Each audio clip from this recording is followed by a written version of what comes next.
Please welcome back Near Foundation's Philip Suarez.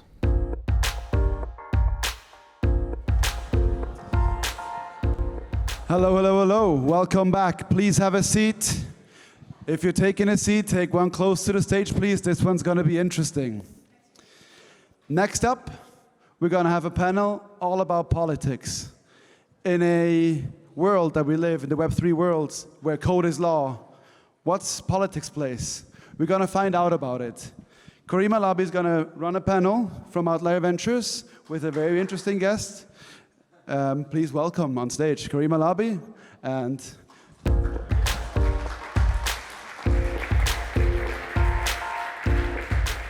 yeah. Hi everyone, I'm Karim, and yeah, we have some really cool panelists today. What's been nice is we've already been discussing governance and token models already before we got on stage.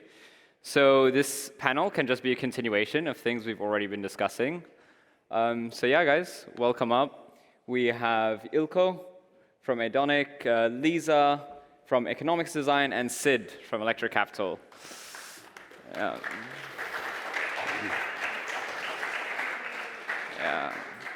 We also have one more person who could not make it today. So yeah, to start off, guys, do you want to give a quick intro to yourselves? We'll start with you, Eelco. Thank you. Well, first of all, it says Adonic, which is a company that I'm on the board of in terms of governance. And it's going to present on Friday, tokenization shop.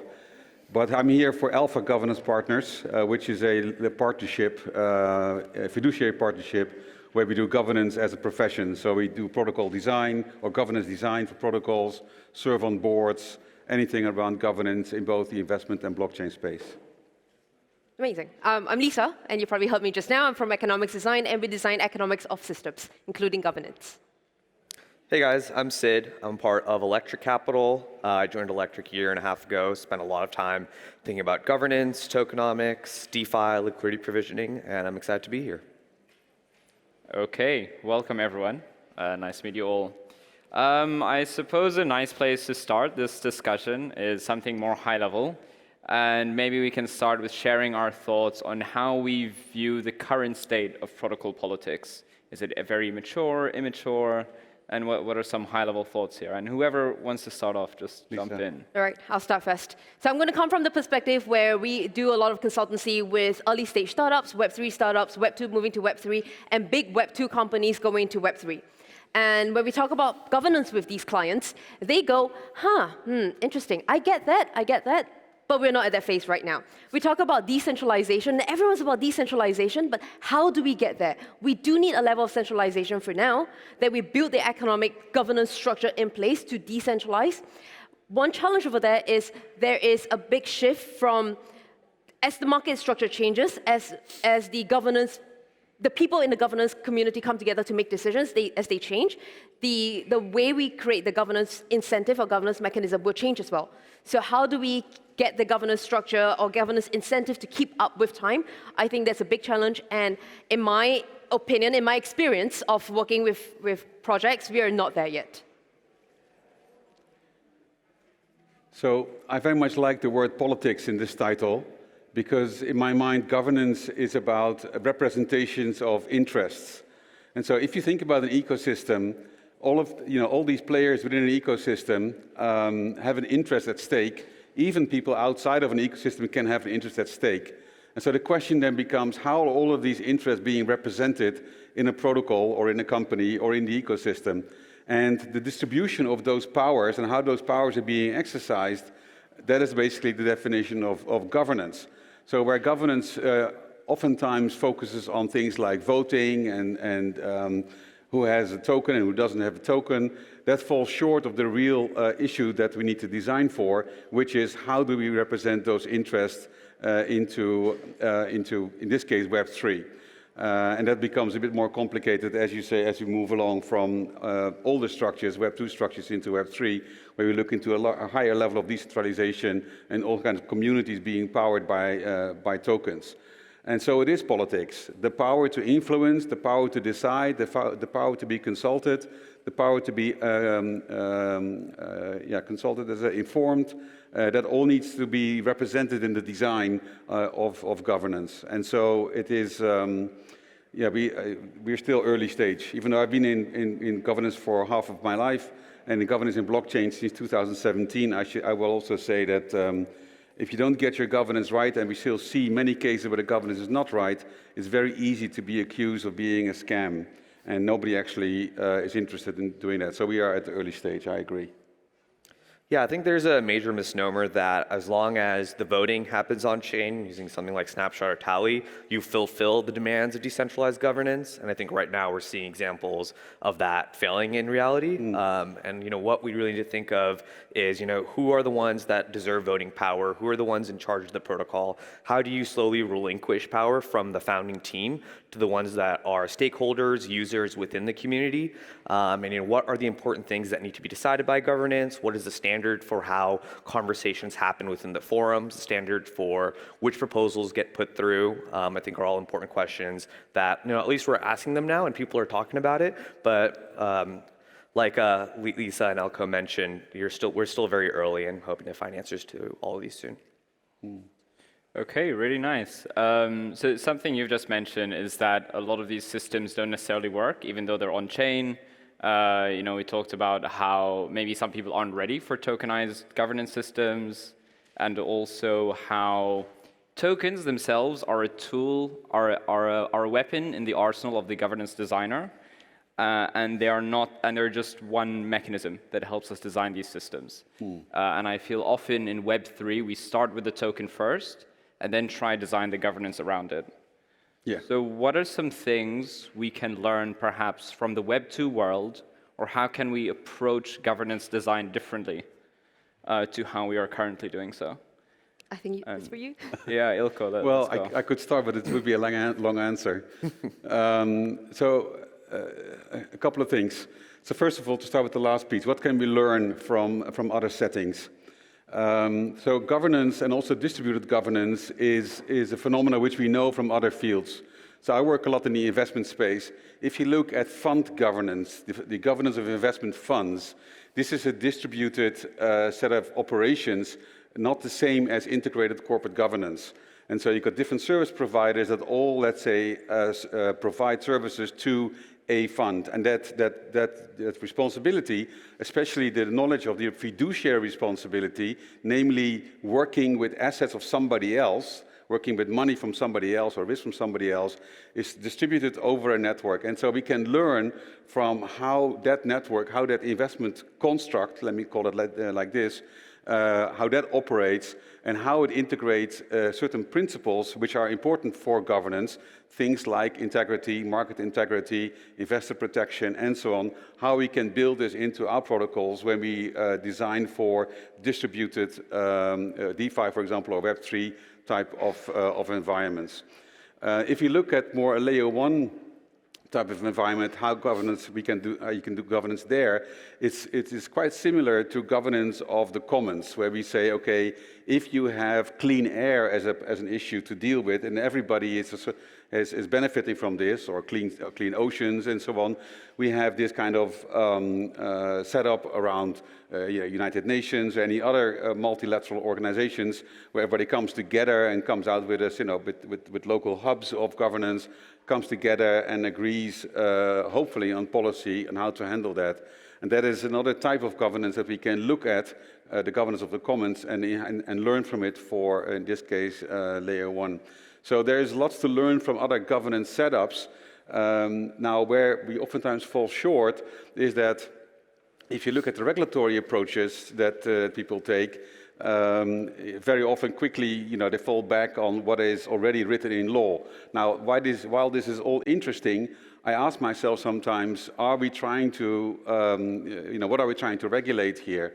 And Web3 particularly is so new that I think that we need to start, one step back and say, what is the kind of behavior that we want to see in our communities that we power with tokens?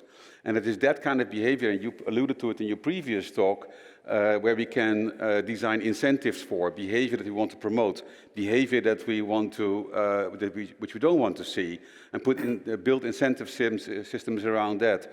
Look at the risk for collusion, look at the risk for abuse, and build incentives around that, and then come to rules instead of automatically fall back on existing rules and regulations which not necessarily apply very well.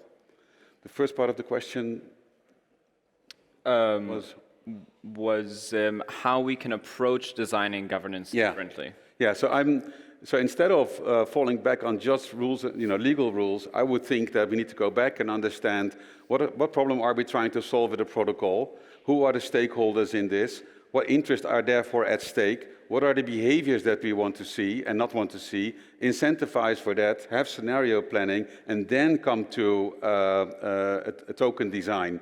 And sometimes you will end up and say, okay, maybe there's too much that goes into one token. Maybe you will need more tokens in an ecosystem or more incentive structures in an ecosystem, also non-token incentive structures, to actually make it happen. Instead of trying to have everything on one token and then go to your regulatory advisor and say, oh my goodness, how on earth am I ever going to get this token ticked off by a regulator? I like that you mentioned it's not just about companies' kind of governance that we can learn from, but also public goods. So the first Nobel Prize laureate in economics, the female one, yes, Eleanor Ostrom, absolutely, she talked all about that. How do you govern common goods? Antarctica, air, water, these are common goods that we all share. How do we govern them? How do we share the resources? How do we make decisions collectively? That's a really good angle to start looking at. And I think one of her students is Susan Bock. She wrote another book on governing the common goods, and it's a very, very good book talking about the framework of how to do that. Yeah. There are 5 steps to look at how do I govern these kind of assets. It goes back to your point where this is relevant for the layer 1 blockchain or layer 2 blockchain. When it comes to applications, there's a whole different way of governance. And in the application layer, if we can break governance down into 2 segments. The first one is, what is governance core principles? First one is making decisions, and the second is signaling. Because depending on the kind of governance, you could represent individuals, and you can represent interests of different individuals like elected delegates, and they need to use tokens, or they need to do some form of activities and actions to signal their interest or signal what action is right. And so governance comes in these 2 components, and there are a lot of different ways that Web3 specifically is exploring. We talked about the VE token models, and I've been looking at some other ecosystems out there where we look at this decentralized ID. How do I get DID into these systems to represent delegated interests that can then signal interests of different participants? And then that's where we can have a voice for all the different economic activities or economic agents in this ecosystem, and that's where governance can be the real governance we're talking about. It's not by one person, one vote. It's not by the biggest whale in the market or the biggest whale in the room, but it's a decentralized, or it's a representation of the ecosystem. And, Sid, you mentioned just now on who should be the ones voting. That's a very, very difficult question to ask, because who decides, right? There's a book called Surveillance Economy or Capitalism Surveillance. It's another very, very good book talking about this question. In big tech today, where we don't have tokens, we have an economy without tokens, and the people sitting on the boards of Facebook, of Instagram, Google, they are the ones deciding what we see. They are the ones deciding how decisions are being made. But should they be the ones deciding? Sure, they've got vested interests, they are the key decision makers, but they don't represent the minority of the actual users in the space. And I think Web3 has the power to change that. Web3 can change that, but as Eelco mentioned, there's still a long, long way to go, because it's about building the right frameworks to get there. It's about growing the governance structure with the economy. And we're still very far away. 2 points. First off, given that we're all in crypto, we're probably all believers in free markets over centralized economies. But even within free markets, whether it's on like a layer one or an application, there are very clearly certain behaviors that are beneficial for the community and protocol, and certain behaviors that hurt it, right? And that comes down to incentives, as Lisa mentioned earlier and in her previous talk as well. So how can you carefully think about those incentives? Right now, given that DeFi seems to be the biggest thing that has product market fit, and we're still working on things like decentralized ID, financial incentives are the biggest thing that control behaviors on chain. So who are the ones that are willing to provide liquidity? Who are the ones that are earning rewards? And ultimately, how do they use those rewards to distribute that across the ecosystem and vote in various governance? And the second point that I was trying to mention was talking about, sorry, what did you just mention at the end there? Surveillance governance? I think about like decentralized ID. Given that we still don't have the decentralized ID, and there's a lot of anonymous people that are online, that makes this question even more challenging. You know, I think everyone has the right to be pseudonymous and anonymous, especially when it comes to crypto and stuff that has, when you're making strong claims, and there's a lot of financial incentive that comes around this. But still, we need to allow individuals to build up that reputation and still have their voice heard, regardless of how small or how big they are within the ecosystem.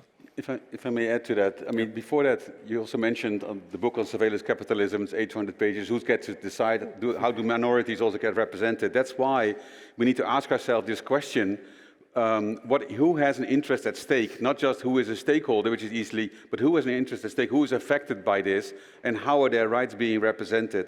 And in my mind, if you want adoption, you need to be able to project trust. Right? So you do your governance design, and by showing the governance design where you show that all these interests are being represented, you project trust, and people will trust you, and you can, hope for adoption, instead of just saying, trust us, code is law, because code is law, and it's not always the case. The moment that you and I have a conflict, even in a DAO context, and the conflict is big enough, if we battle around $5 million, $10 million, $20, $50 million, at some stage we'll take it off-chain, if you will, we will go to court, right?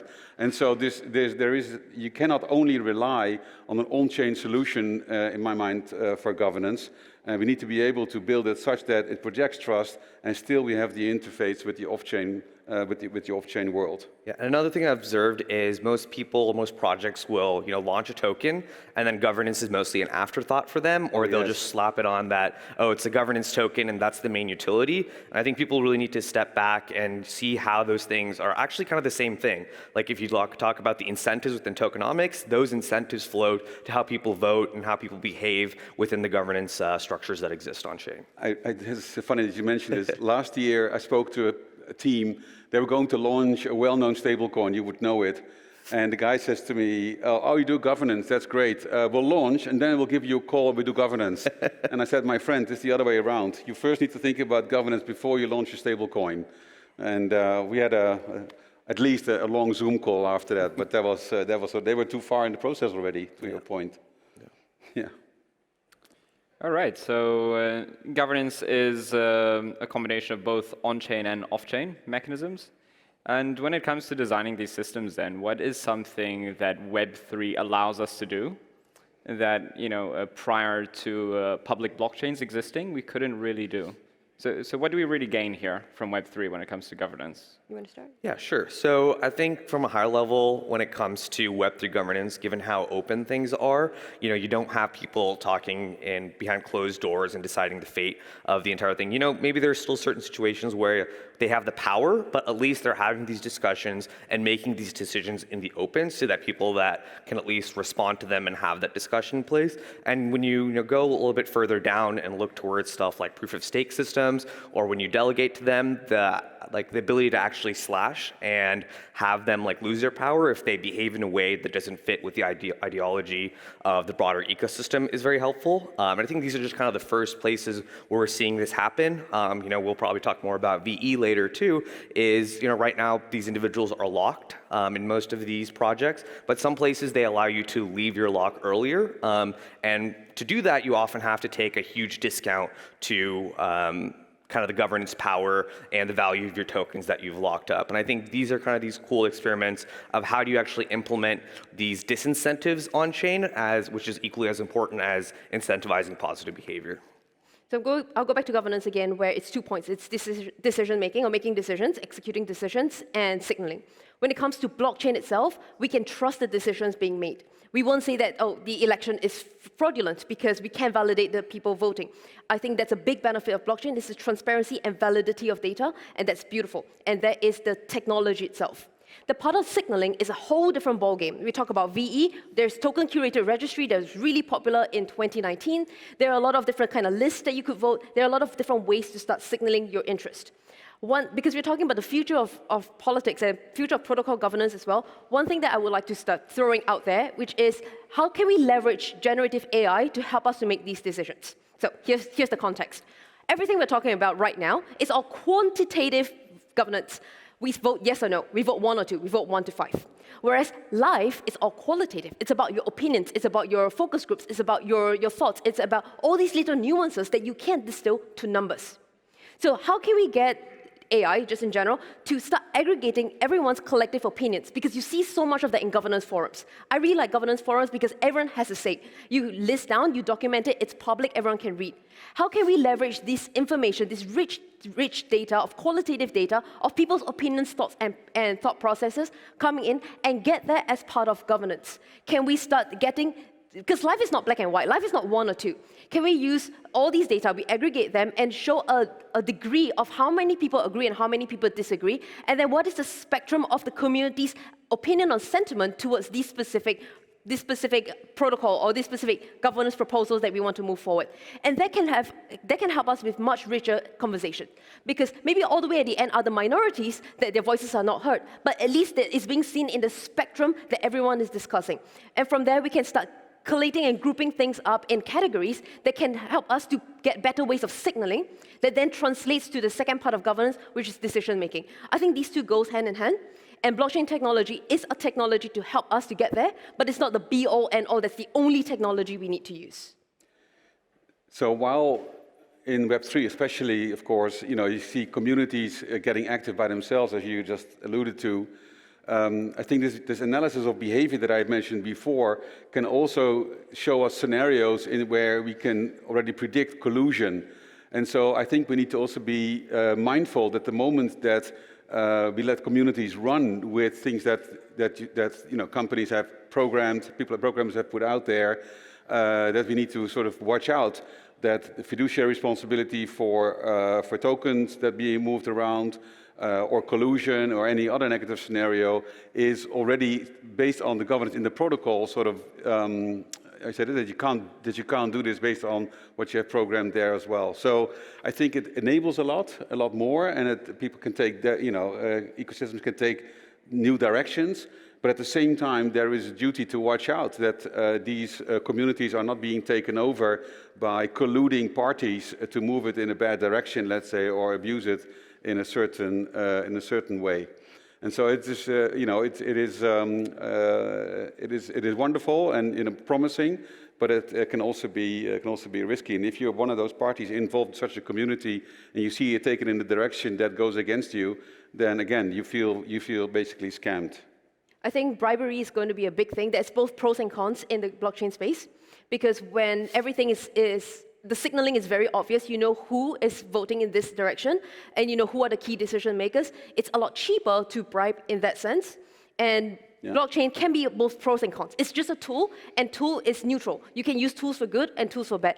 Going back to the VE token model, if I can start identifying the top 20% of people with vested tokens and locked tokens that they can vote with higher vesting power or stake, then I can bribe them much easier. Sure, there's a different cost to that, but it's all about coordination. If I bribe everyone individually in this room versus just bribing all of us on the stage here, it might be more expensive, but I know there's a higher level of guarantee that all of us will coordinate and collude with a price. Compared to bribing everyone, it's much cheaper, but I have no guarantee that everyone's going to collude together. And I think that's another risk that we are not seeing yet, and that is actually, there's a risk that we are seeing yet, which is just not shown on-chain's data yet, that blockchain can also bring about. Yeah, and another dynamic that we're seeing is, most of the time we talk about governance, whether it be in Web 2, Web 3, or in nations, it's like individual voters, individual users, individual investors. But if you look at some of the VE ecosystem, it's other protocols and DAOs that are using this. And if you look at other ecosystems as well, like delegates have become a major force. So how does the dynamics of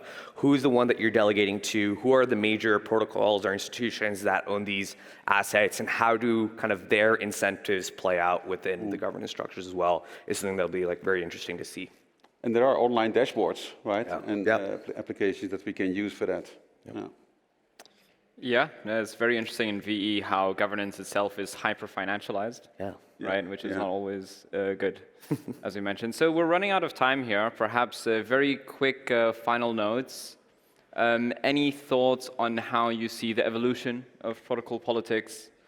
Do you see them continuing to speedrun off-chain governance systems and kind of repeat history, or do you see us maybe trying to take more of a step back? Or just some of your thoughts here? All right, I'll go first. So I have vested interest in making sure that these protocols are creating good governance system.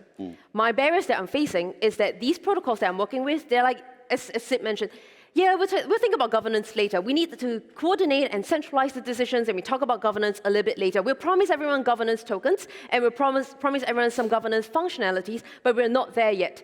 And I get it from a business perspective. I know that's really important, but it doesn't hit my bottom line. It doesn't hit my P&L yet. That's not something I want to think about. There's so many other things to think about as a startup.